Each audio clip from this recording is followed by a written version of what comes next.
So welcome everybody to the launching panel for the Giving Women 10th annual conference on mental health. How do we support the mental health of women and girls in underserved communities? I would like to welcome our partners with whom this could not have happened, Gaia Montauti and Sara Pedrazini from the Fondation d'Harcourt. They have been my mentors, my tutors, my support, have given us really the learning curve that we needed to get this off the ground. And I am very, very grateful. We are very, very grateful for their incredible support on a subject that we all feel so strongly about. And to whomever I've spoken or have seen that we're doing with the Fondation d'Harcourt this series of panels and the conference around mental health, everybody says this is something we need to talk about. It's not being done enough. Last night I was speaking, I was moderating a panel at the Red Cross, and it was very timely in the sense that we are launching this conference with a panel on the power of community. And when we talk about community, it means so many different things to so many different people. But one of the big triggers of mental health, and one of the things that is added to those the anxiety and so on, is isolation. Isolation is something that we stay in our heads and we can't get out of it. And creating a community around to help us realize we're not alone, that there are other people feeling the same way as we do, and the sharing of ways to deal with that, I think, is something that has run through all the discussions that I've been fortunate to be part of over the last 8 months of preparation. Community is so important. So I think it is not par hasard or by chance that we are really launching our conference on mental health around this sense of the power of community. We are very fortunate to have different approaches to community being represented here.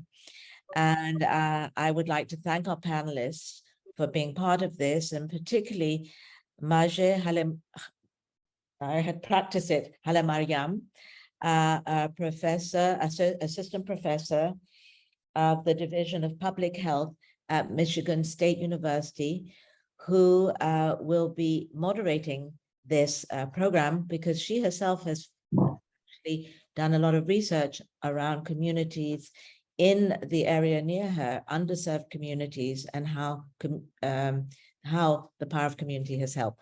So thank you all for being with us. I hope you will stay with us right through to the 6th of October.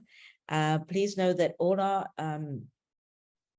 our panels are being recorded. So if you can't make one, we will be receiving the recording and you can see it at a later date. So I will now pass on to Maji, and thank you again for being with us. Thank you, Atalanti, for the introduction. Good morning, afternoon, everyone. We here at 6 a.m. in Michigan, and we are excited to join you in your afternoon or evenings, wherever you are. I'm going to introduce the star lineup I have here, and I will start with Ruby, with you to introduce yourself.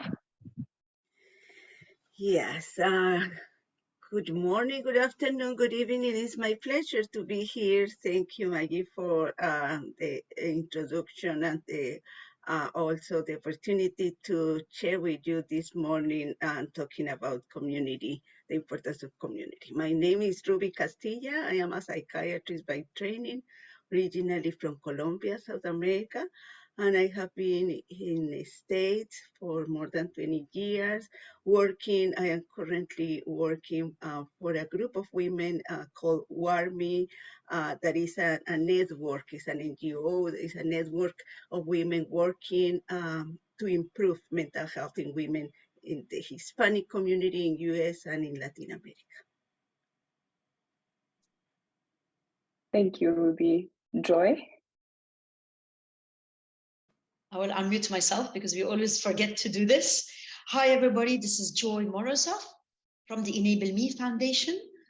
We are a Swiss foundation that's been in existence for 17 years. What we really do is we help people with all disabilities, and this includes women and girls with all disabilities and mental health, to speak up through our digital communities. And we've been promoting the inclusion of people with disabilities for 17 years, when in existence in Switzerland, Germany, Kenya, India, and then we also launched a platform in the Ukraine. We have thousands of stories to tell, so I'm very happy to be with you today. So good afternoon, good morning, and good evening, everybody. We love stories. Thank you for being with us this morning. Jennifer? Hey, I'm Jennifer Johnson. I'm a clinical psychologist. I'm a CS Mott Endowed Professor of Public Health at Michigan State University. And we're based in Flint, Michigan. I'm here at my house in Flint, Michigan.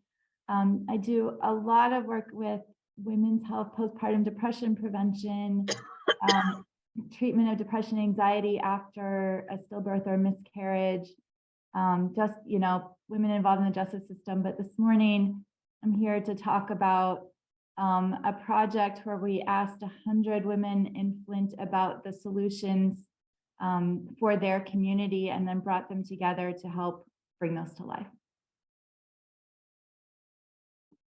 Wonderful. Thank you again for being here this morning. I'll start with my first question to all panelists. What does community mean to you, to the women you work with? I'll start with you, Joy, with your over 600 WARMI members across the world. How do you see community? What does it mean to you and to the women you work with? To me personally, it's feeling supported, feeling that I'm not isolated. To the women and girls that we help, it's actually, in a lot of cases, their only outlet to speak up.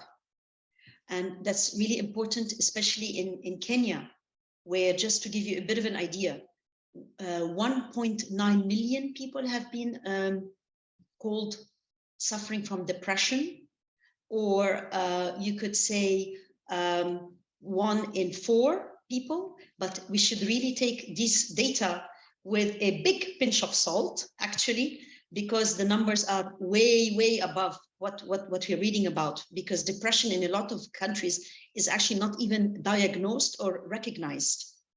So for the woman with disabilities, or a woman who's got a child with disability, in this instance, she's really facing a lot of different challenges.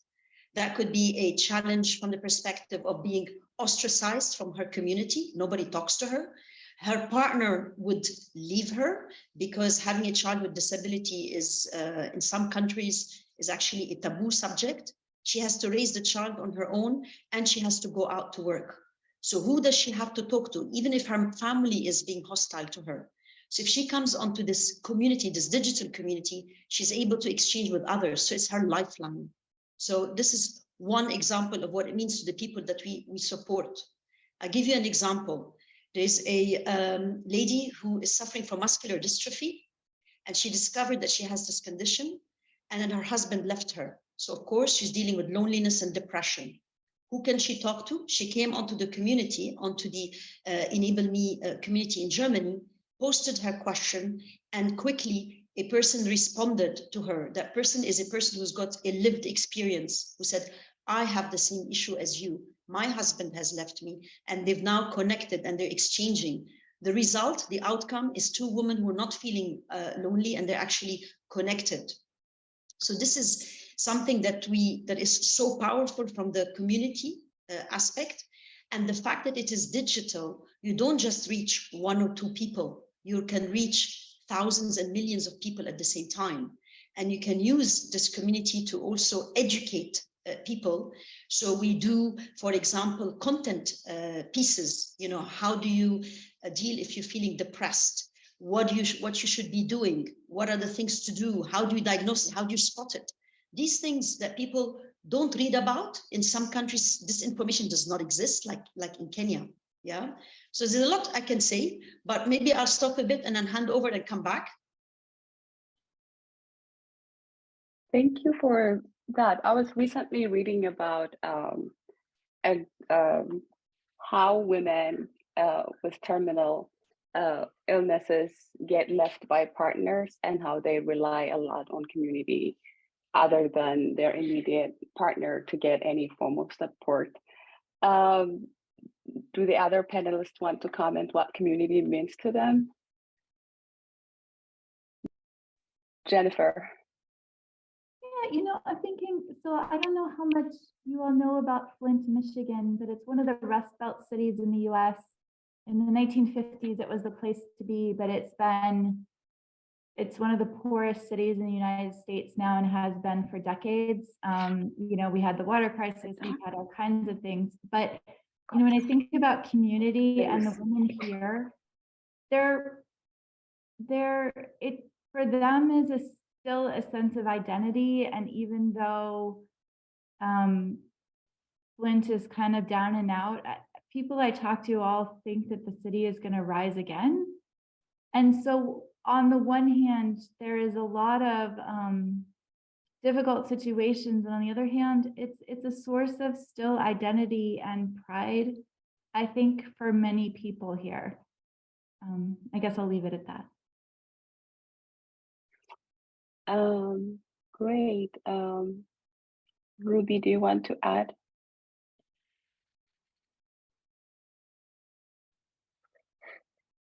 Okay. I'm moving to the next question. She started talking. Yeah, there you go. Yes, Oh. I was on mute, but yes, thank you. I would like to add that for WARMI, the community, we are the community, the women that we are serving other women, and we have identified many needs in the Hispanic community in US and also for women. And our network is really promoting the mental health, and the community is defined by those women and families that WARMI serves, and also the women and group of people promoting those in each country in South America and Latin America. Any women, families suffering of any psychiatric conditions, the family who we serve, they are community for us, the potential users of psychiatric and mental health services in the community, Hispanic community or in Latin America. Wonderful. So this takes me to my next question, still on community. We always hear that people show up for others and community is good, but how do we rate the quality of a relationship one has with their community? Because in some cases it can be a source of stress, and people may be stigmatized, or there are taboos that needs to be broken, or social norms around different issues, illnesses that may affect people's treatment. How do you see the quality of community in your work? Joy. Sure. I think this is something that is very important to pay attention to. And how do you ensure the quality of the community? We do it in several ways, okay? One is we have a community moderator on the digital community. And we try as much as possible to work to have community managers who have disabilities themselves, so that they identify with the people that they're supporting. The other part is really being responsive and picking up certain certain signs. One has to understand that our usage of our communities is confidential, and we don't collect data on people. We're not the Facebook model where you post your question, everybody knows where you're born, right? Here is we respect your confidentiality. The only time that we intervene, the community manager intervene, is when somebody has expressed very Black thoughts, okay? And this is where we intervene and we acknowledge. So The response time is very important. The content pieces that we develop are very important. They have to be easily digestible and also very much practical. And then, of course, we have a host of experts that we bring on. In some communities, we have, like for Switzerland and Germany, we've got 80 experts on different subjects. Because as mentioned, you know, people are dealing with multiple issues, yeah.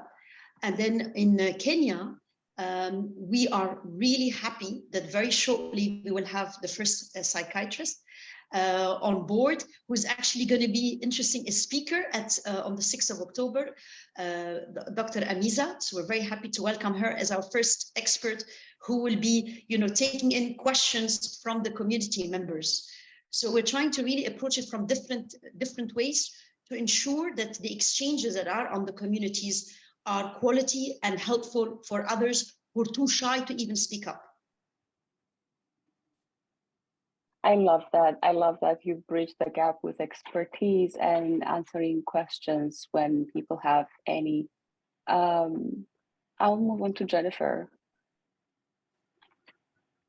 Sure. You know, the first thing that came to mind was when we were talking with women in the city, the extent to which the younger women, and I'm thinking young mothers, really said that they were missing the mentor generation. Either there were family difficulties, or, you know, the life expectancy in the city is about 10 to 15 to 20 years lower than a lot of other places. So perhaps the mother generation had passed already. But then when we talked to the older women, they all said, you know, we still have things to give, like we're not working anymore and we're not doing a lot of things, but they wanted to be recognized and included for the wisdom that they had. And, you know, one of the suggestions that came up was from a librarian who said, you know, she works with girls involved with the justice system. And she said, you know, if I could get my juvenile detention girls together with some of my book club ladies, they could really help each other, because the girls could teach the book club ladies how to do technology, and the book club ladies could sort of just mentor and grandmother these young girls. And so I don't know, for whatever reason, that's what comes to mind for me, was this kind of longing for intergenerational connection. I think the intergenerational bit is very pertinent to our Flint women as well, which in a lot of cases we were told the older women long to have a relationship with younger women, and younger women also can benefit from the wisdom and expertise of older women in their intergenerational relationships. An interesting point so far. So in your work locally and globally, what are the greatest mental health or needs of the community of women you work with? I'll start again with you, Jennifer, because those were some of the key questions we had in the Flint Women study. Tell us what you saw as the greatest mental health or otherwise needs of women. Yeah, so the things that stood out for me, where, you know, it's interesting, it's very similar to the themes that Joy and others were mentioning. You know, it's exhaustion, it's trying to be everything to everyone. It's here again, you know, we have a lot of poverty. Somebody, I remember a story that she said, you know, she found herself just, when she got home from work every day, she would spend like 10 or 15 minutes just crying before she went into the house to face her children. And then, you know, somebody told her that that wasn't normal.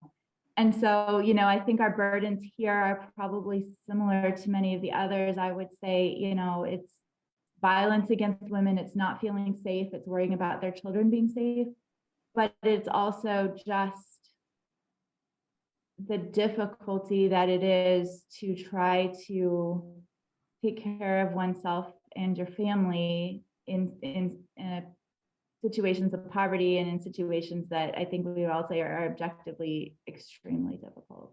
And unfortunately, you know, whether it's Flint or women in refugee camps or women around the world. I think too many women just struggle with almost impossible circumstances. Thanks for sharing that, Ruby.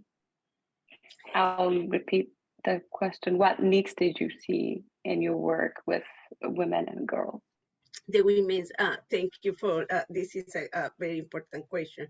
For the Hispanic, Latino community, women's economic inequality, I think is one big barrier. And they are some other big barriers to seeking mental health services, and economical and also structural.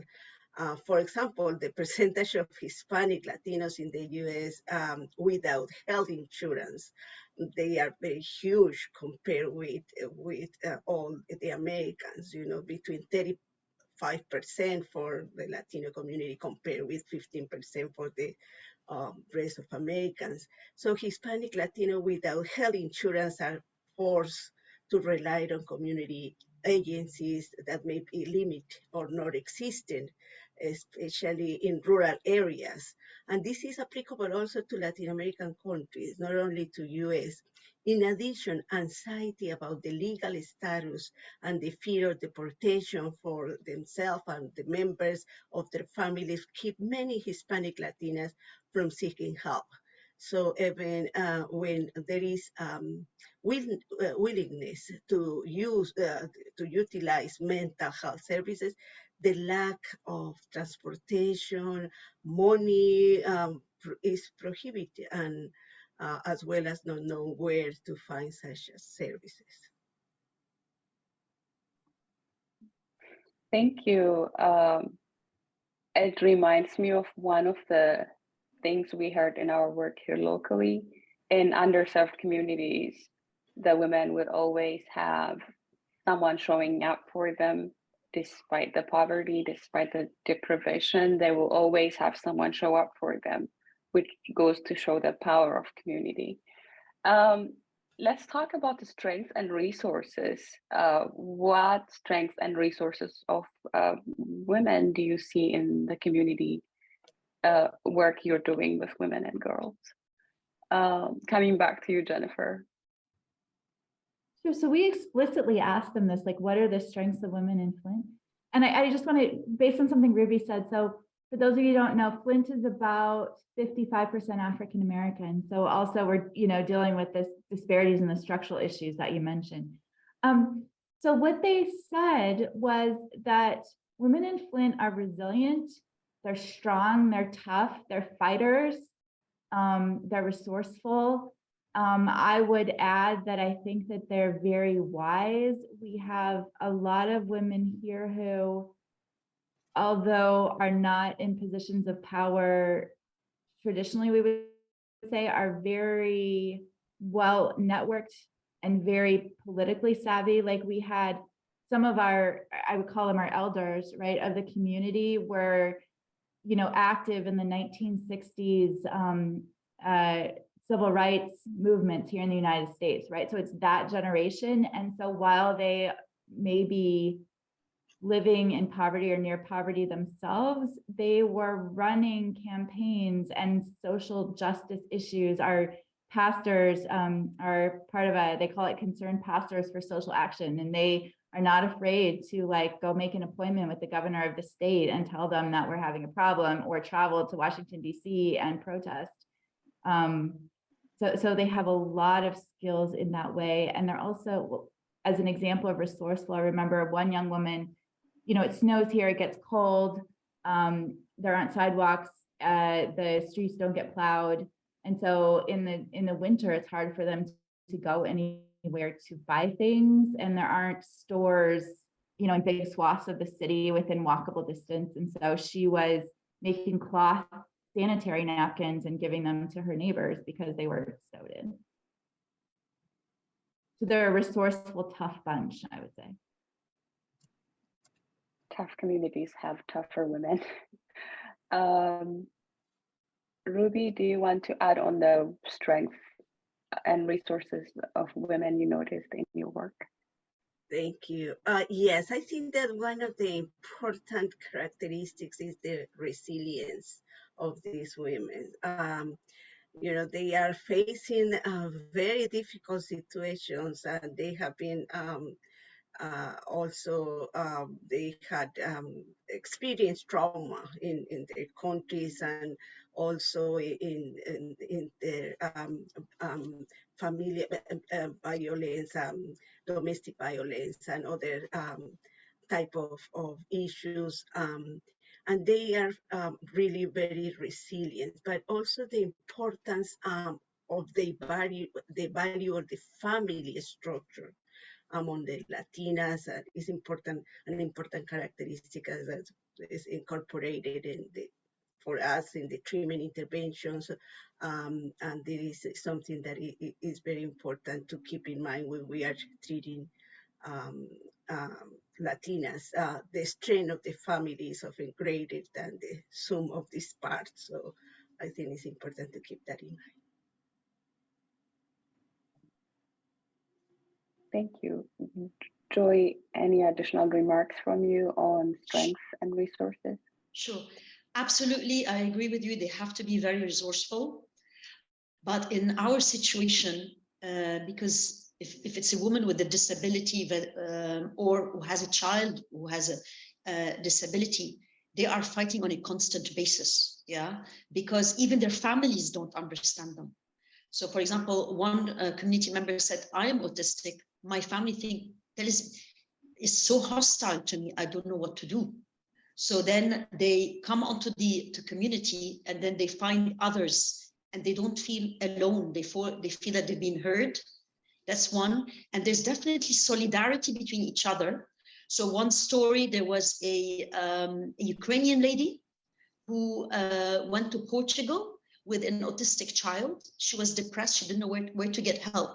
And she asked a friend, because she was too shy, to post a question on the community: where can I get services and care? So there is this helpfulness and understanding as well between the woman. I love how creative she was, and was able to get the information she needed, and more importantly, having that friend who will show up for you and be there to us is powerful.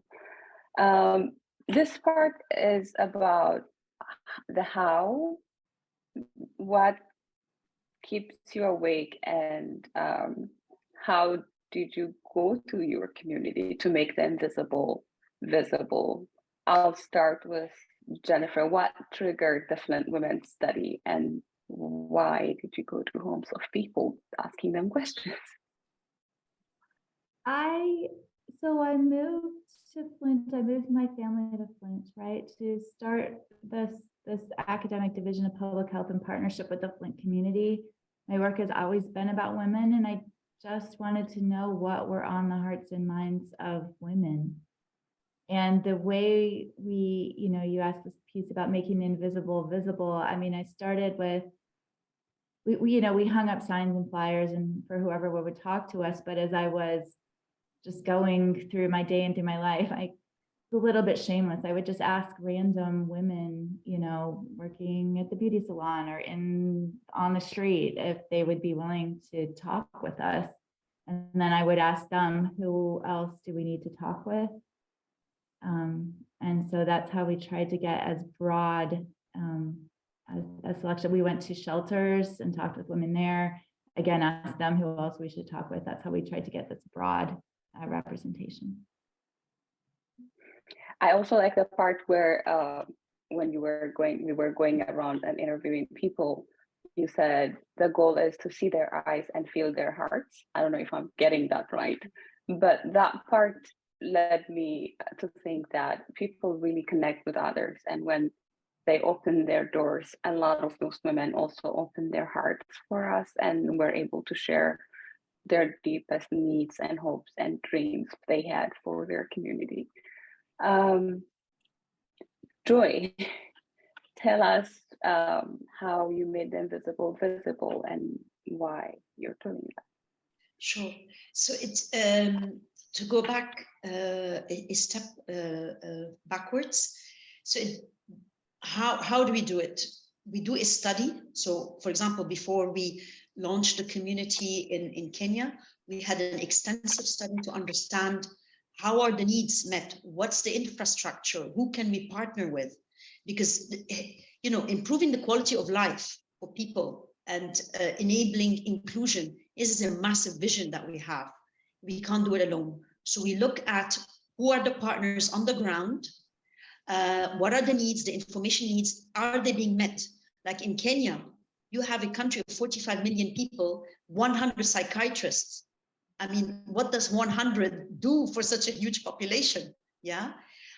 Where is the information?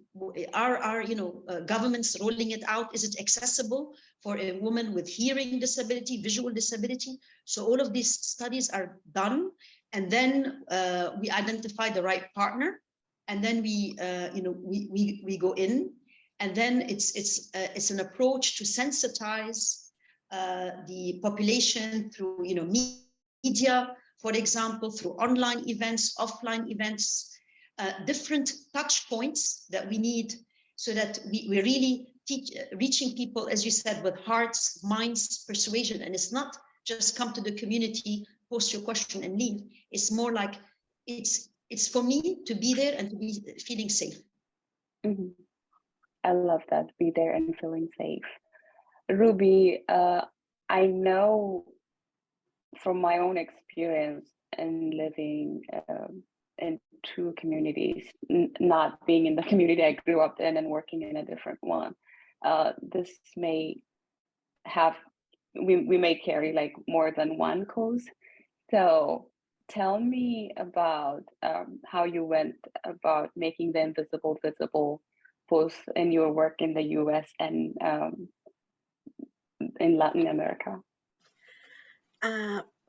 I think that supporting the work of this Hispanic Latino community, the organizations that they are in US and in the Latin American countries, make the excellence more visible to the public, where it was invisible. And one example, I have many examples of people that have been working in each country, Latin American country, against violence. And now they are working together through this network.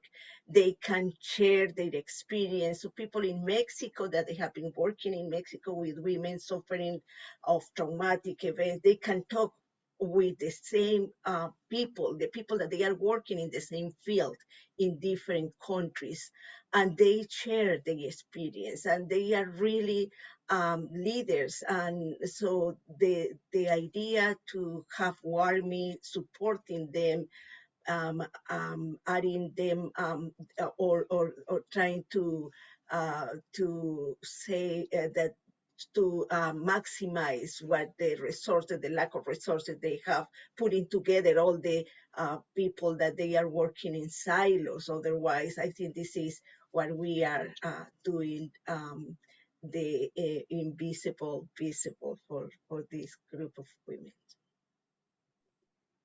Thank you. So speaking of silos, in a lot of cases, we talk about support and strength and warmth that communities bring. But also there are issues in multiple communities where different groups, especially those experiencing various challenges, experience isolation and loneliness. How can we build stronger communities for women? How can we increase their resilience to reduce the impact of isolation, especially in the era of COVID-19? I'll start with you, Joy, this time. Hi. So first, we're teaching them how to use technology. Yeah, we live in a world where now 4 billion people are connected and have mobiles, but still there is 3.2 billion who don't have this access. So there is a divide. yeah, between the haves and the have-nots in terms of the technology. So some work needs to be done to teach the woman to use mobiles, yeah, to be able to access them. And we still, unfortunately, live in a world where women are less likely to have access to, you know, mobiles and internet. So a fair bit of work needs to be done that in this way. And how we try to do it is when we have, for example, we're about to have like an event on mental health in a couple of weeks, and we will present what is it that we're doing as Enable Me, the community, and we will actually show how to use it, so that there isn't the barriers are brought down. So that's one of the things that we do. I like that. Ruby, I know you use a lot of technology in your work, and what are you doing to minimize the digital divide and build a stronger community? Yes, this is a great question. The technology has played a big part in WARMI and the creation of this network, and it continues to develop. And it will have an even bigger impact. And the internet and mobile phone technologies in particular have improved how we go about many tasks. So, we have the communication tools that enable us to more functionalities, efficiencies. For instance, we communicate faster. And we have meetings, monthly meetings with 60 advisors for each country and people that they are leading strategies in each country. And we learn through each other what they are doing and how they are doing the projects and how we can support them, how to connect them.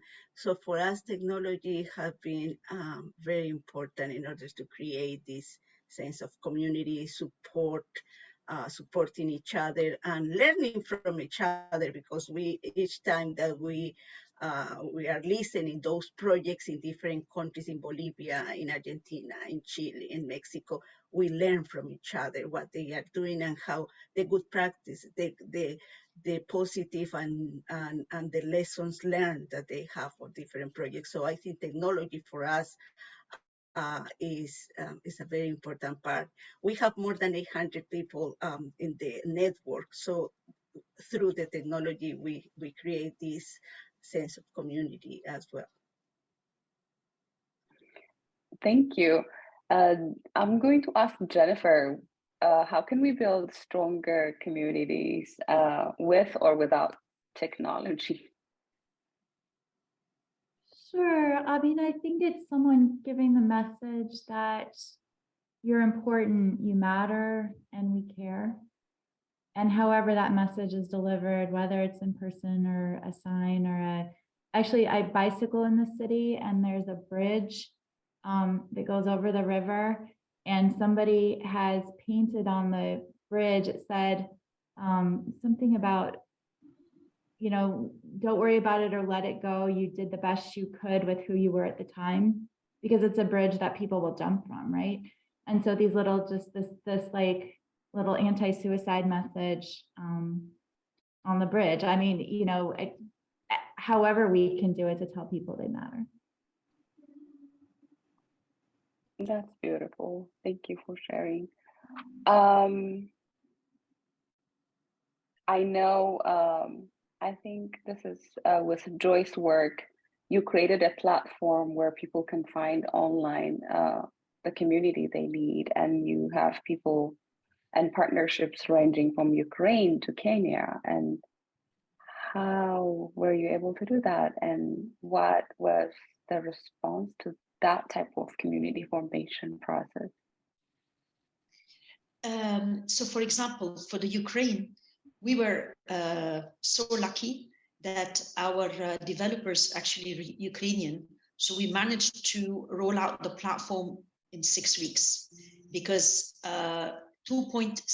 declared 2.7 million people have disability in Ukraine. This is not counting age-related, war-related, depression, and trauma.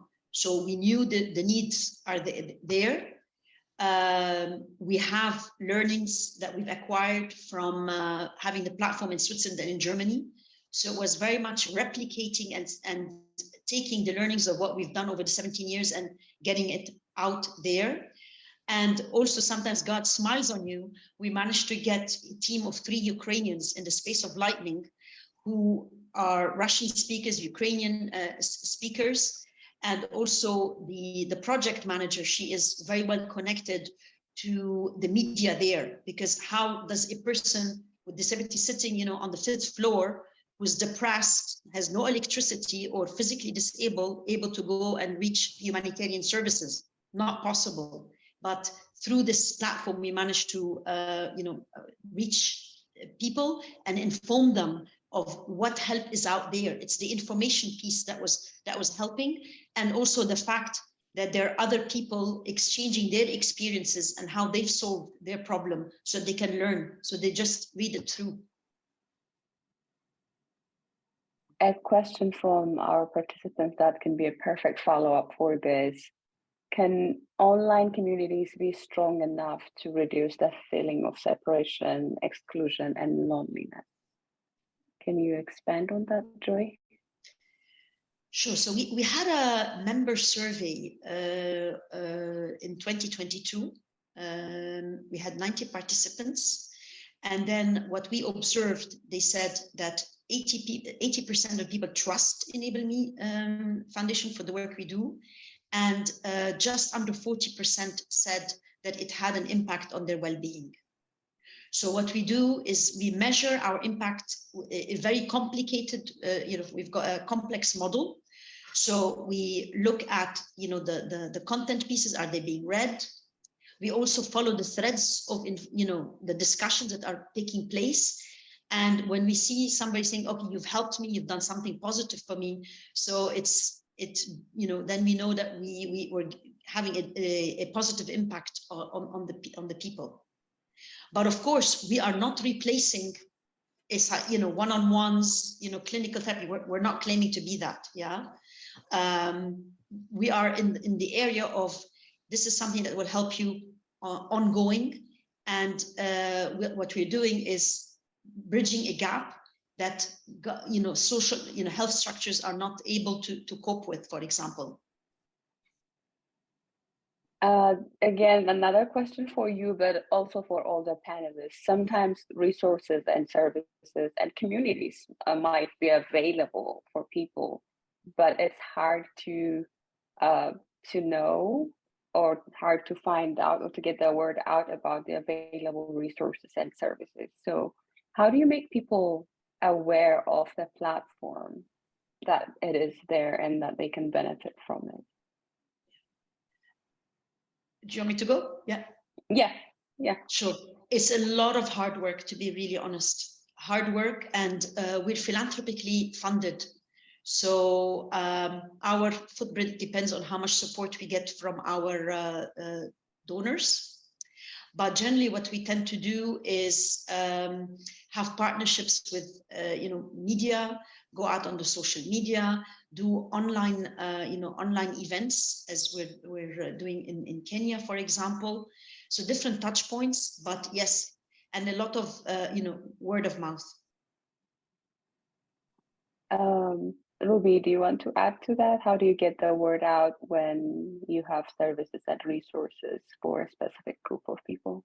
Yeah, I think that is important, the network, or to be, or to have other organizations. We partner with the American Society of Hispanic Psychiatry, we partner with the American Psychiatric Association, we partner with the National Hispanic Medical Association, we partner with all the people that can provide support for the projects that the women in different countries locally they are doing. So the partnership with other organizations that they are doing similar things, or they have resources, I think this is what we partner with them, and we try to develop common projects with that they are commonalities between the projects, or they have the same ideas or the same goals, or they have a similar approach that improve the mental health of the women that they serve.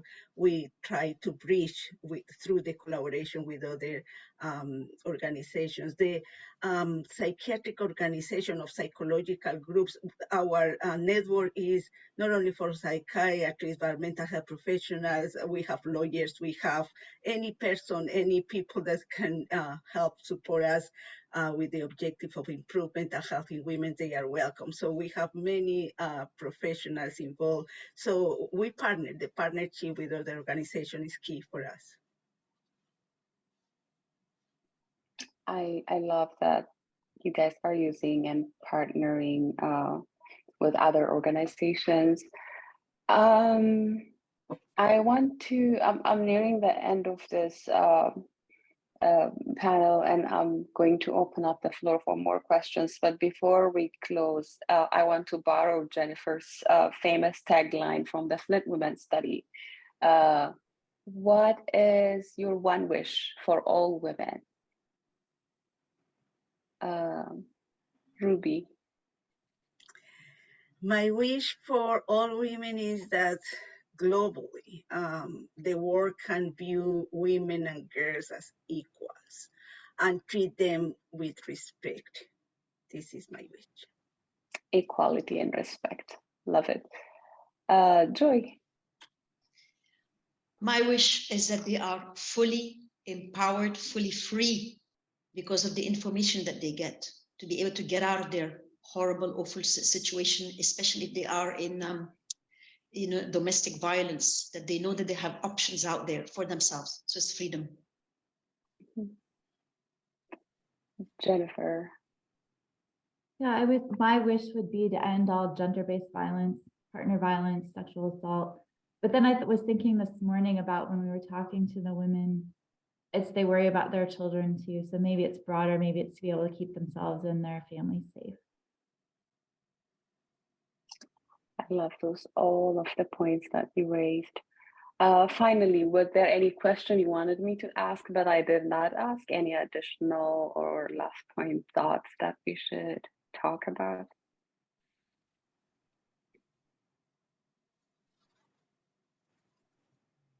I just want to recognize the power of networks. This type of meetings, this type of activities where we can share our projects. I think they are really improving our network, and we can work together. So I just want to recognize the importance of this type of activities in order to put together resources and people that they are working in the common fields.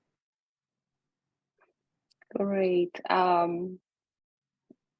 That's official. The floor is open for everyone to ask questions. You can raise your hand and ask verbally directly, or you can put your questions in the chat box and we will make sure that they're addressed.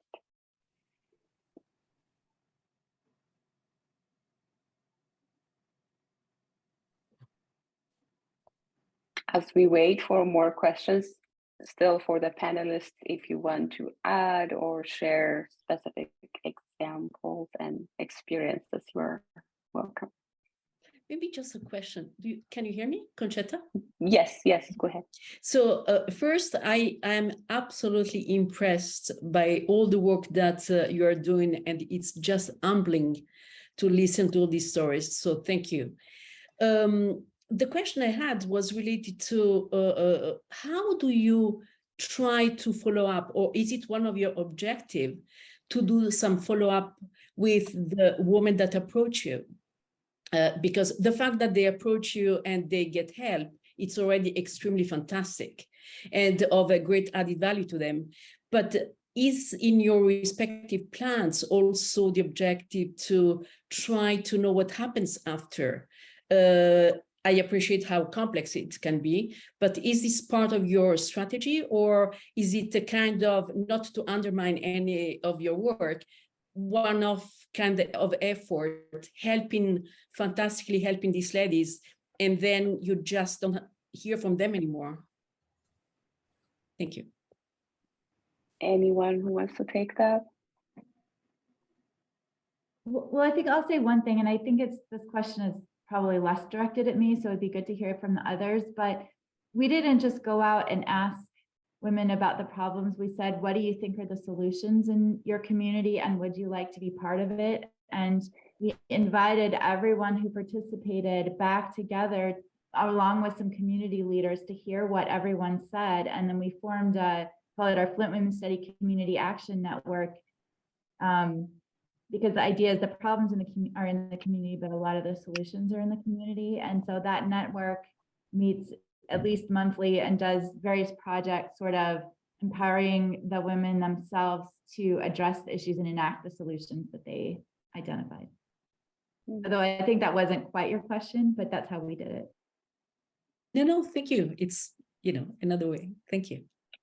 Yeah, and as someone who's familiar with the Flint Women's Study, I think one of the things Jennifer did initially was to put the questions for the women together, but also ask our community partners to add their questions to it. And then we had questions suggested by pastors and some mothers and grandmothers from the community, which they thought would be ideal if we ask other women. And the partnership process and making sure that everyone is involved early on and their issues and concerns are heard could be one way.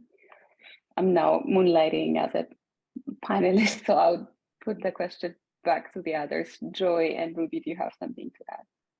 Yes, I think that the importance of follow-up or to have like monthly checkup meetings or monthly contact with people if we have to reach out to them. So to have scheduled meetings and very well develop a plan in order to follow, the communities. Some of the communities, they have their own solutions. We don't bring them the solution, also the women. So we just want to check how they are doing, if they need anything from us. So I think the idea to schedule or the plan that we have for monthly meetings and check what is, the needs are very important for us, and we organize those meetings, and we have for the rest of the year and the next year, all the meetings organized. So I think that this is an important point to follow up with meetings. Thank you. So for us, because the communities the usage of the platforms is, we don't collect data. So we could know, for example, 50,000 people read a certain content piece, but we don't know who it is. And we have to do it in that way to respect people's privacy. On the community side, when somebody is posting a question and getting an answer, it's difficult for us to follow up. But what we do is we do have people on the platform who are in charge of, we call them like the people, the super users, the ones who have like, wanting to exchange. So they ask questions, they probe people to bring out the conversation back so that there's an ongoing exchange. But of course, we would love, the ultimate would be to have a 5-year or a 10-year study or a 2-year study to see, how has this helped you in the long term. But that would be the ideal scenario, absolutely. Thank you so much. Sorry, I was on mute. Another question from Sophie in the chat. Do you see in the communities mental health issues with teenager girls? Are they responding to the community help? Jennifer, what do you think? So yes, I don't know about the responding part, but I know, I'm just thinking right now, even in my personal circle, I can think of several teenage girls who are having such bad depression that their moms are having trouble getting them to school. So I'll just stop there again. Yeah, we are facing some issues with suicidality in teenagers, girls, especially in New York City, and we developed a project there. We support. We don't develop. We support a project. Life is Precious, a community project where they are providing support to the girls, and we replicate this type of projects in other countries in Latin America. So I think that we are seeing some issues in the Latino community with the girls, a high risk for suicidality. And we are trying to address those with the partnership of these organizations and with also the experience from other people that have been working in the field for many years. So Life is Precious. Life is Precious is a very interesting and very important project that supports the Latina girls, adolescents, that they are suffering from depression, and they have suicidality issues in New York City. More questions. We have one from Eliana. You each mentioned a number of barriers to access to services, fear of legal repercussions, and more structural barriers or stigma or other mental health issues, gender-based violence, making it hard to enable women to access services. What are some of the solutions to overcome these barriers? I am assigning this to Jennifer. Thanks.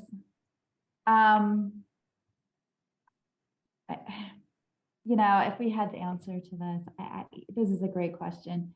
I mean, I think part of it is to change the services, right? So if it's,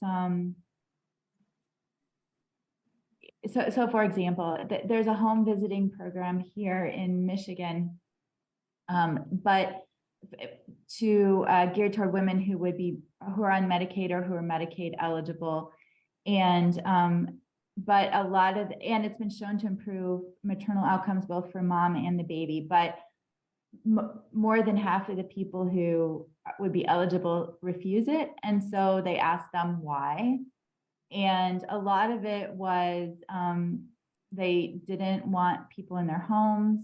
You know, it was home visiting, right? They were uncomfortable with that, or just time, right? They are trying to work 3 different jobs or they're whatever. And so, you know, just this was before COVID, offering a telehealth option, offering flexible hours. I mean, that's not like a rocket science solution, but I think it is to redesign whatever we're doing around the moms themselves.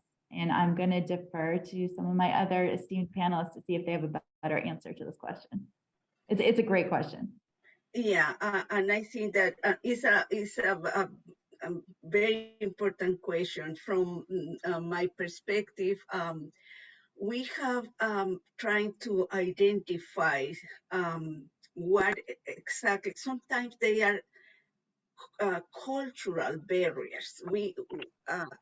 We develop a program, a project that is the analysis of digital conversations, of more than 500,000 of digital conversations using artificial intelligence in order to capture what women and both Hispanic in the Hispanic community, why they don't reach out for help when they are depressed, because it's one of the main issues. So what we identify is the culture per se is not the lack of access to the mental health services, is more than that, is that in the culture, in the Latino Hispanic community, we believe that depression is part of the life. It's not a disease.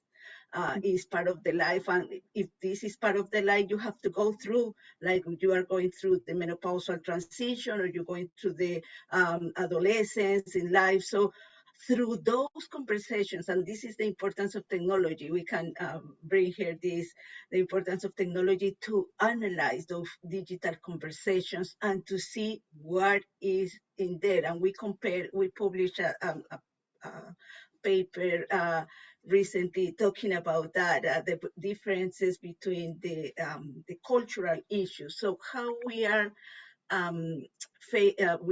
mitigating that, educating the community about the diseases, the depression, the conditions, not the diseases, and the resources. Not necessarily they have to reach out for help if they are mild depression. So if we teach, if we educate the community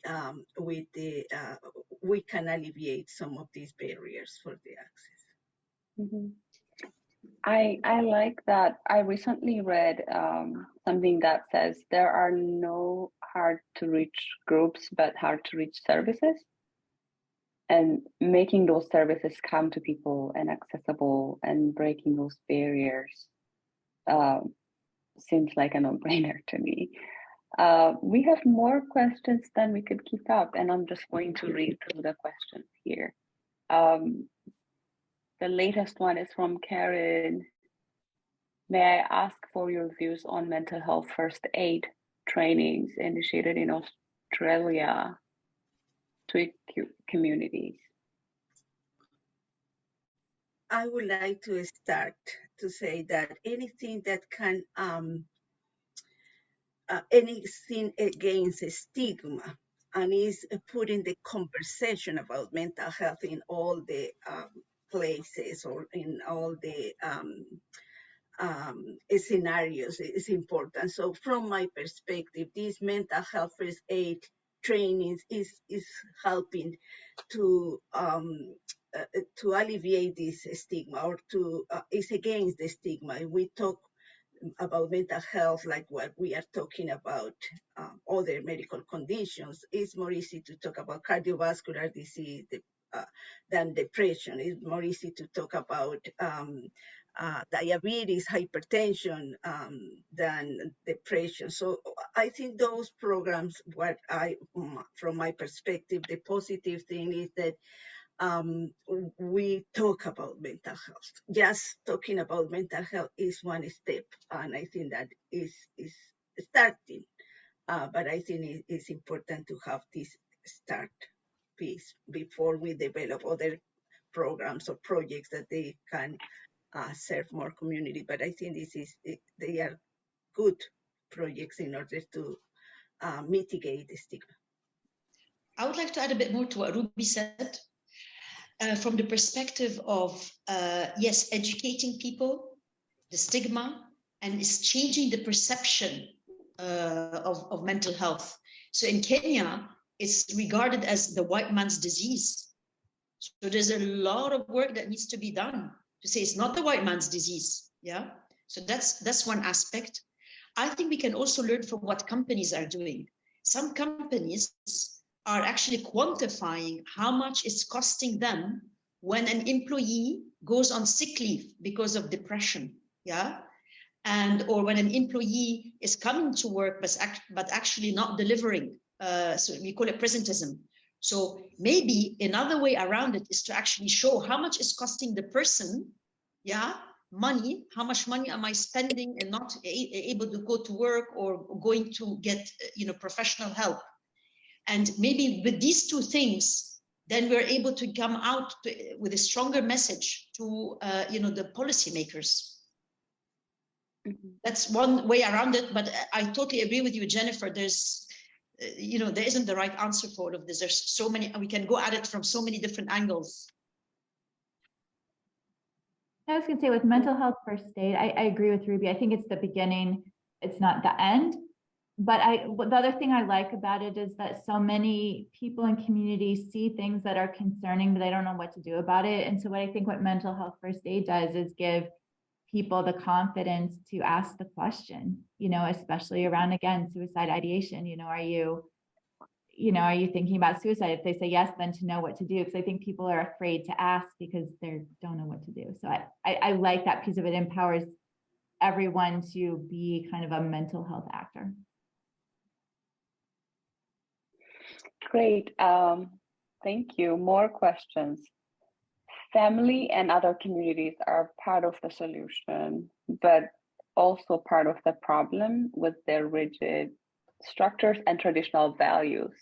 How do you see these pros and cons of, and what are the differences in various cultures?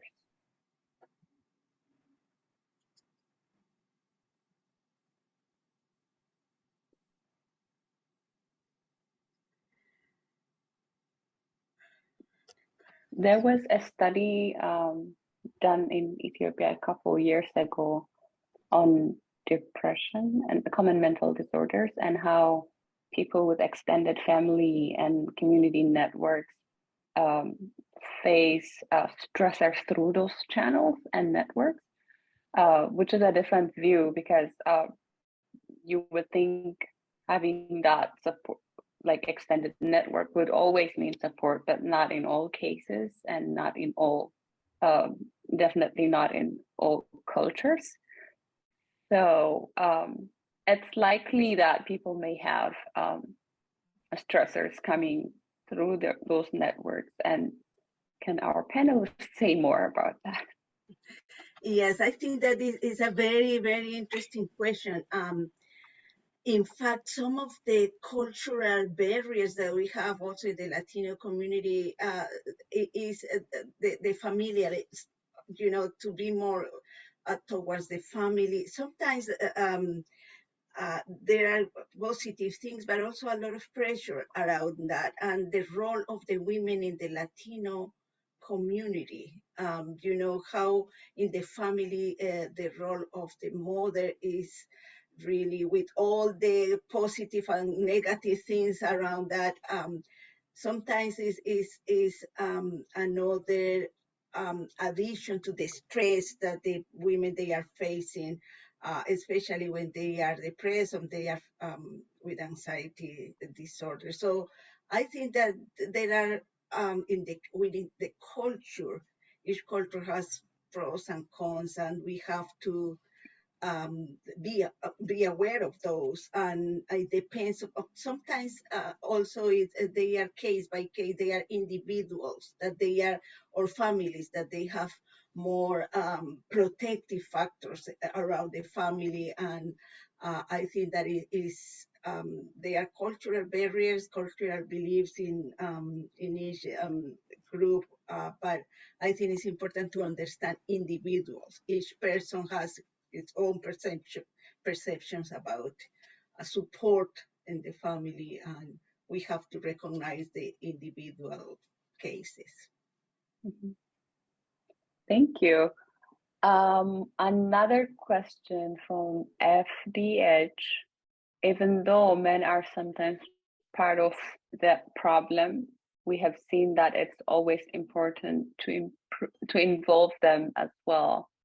Are your community interventions involving them in any way?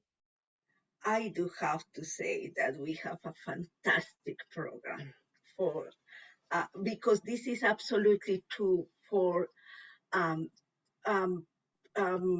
families that they are suffering of domestic violence, especially if they are the males, you know, that they have, or the role of the perpetrators.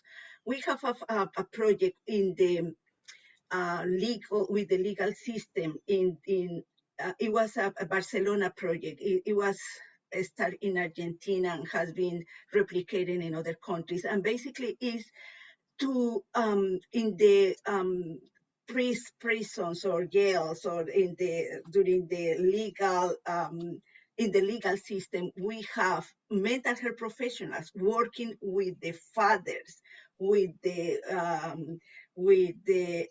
all the men that they are involved in all of this, that they are continuously, it's not a repetitive, it's not only once occasion that they are facing those issues. In general, they are repeat and repeat the same behavior many times. So what there is a group of women working, educating those perpetrators, not only the victims, but also working with the perpetrators in order that they can communicate better, that they can be better in terms of part of the solution, not only the problem, you know.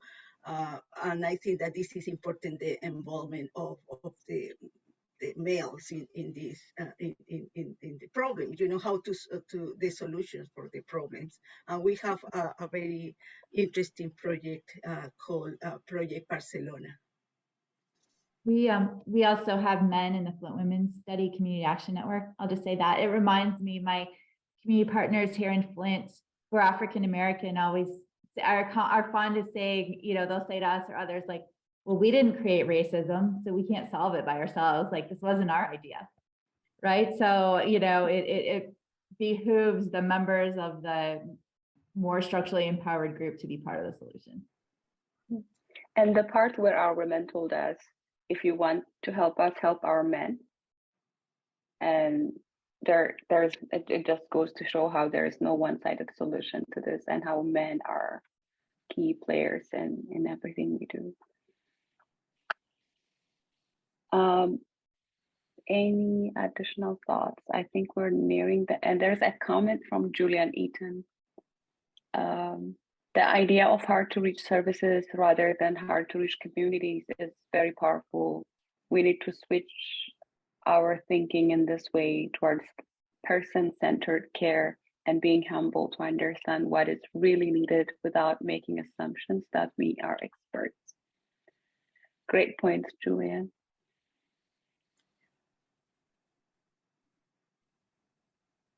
Okay, back to you, Atalanti. I think my job here is done.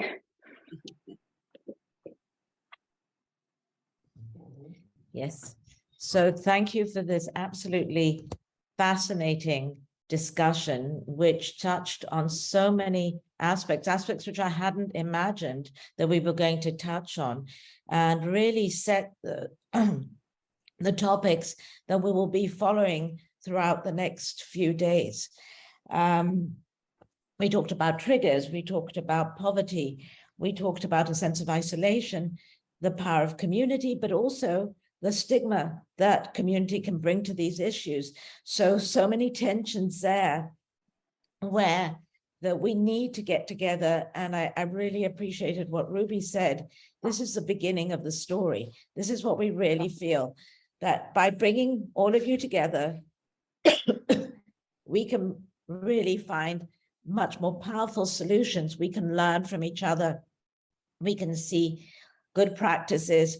We can challenge each other with what we're doing. So this has been absolutely, really a wonderful launch panel. I would like to thank all of you for giving us your time. It requires, it's not just coming on today, but there was a lot of preparation that went into this. I'd like to thank Ileana, who was coordinating this, Maji for doing a great job in the moderation, Joy, a dear friend who is always there to help giving women and to bring these issues to front. Ruby, I love what you wrote. This is the beginning of a relationship. We're going to work together. And Jennifer, thank you for your very, very important from the ground contributions. So to all of you, to our participants, for the great questions that we had, thank you so much. And this is to be continued. And I hope you will all join us for the rest of the conference. Thank you so much. Thank you. Thank you all. Thank you. Bye-bye. Bye. Bye now. Thank you. Bye-bye. Bye-bye.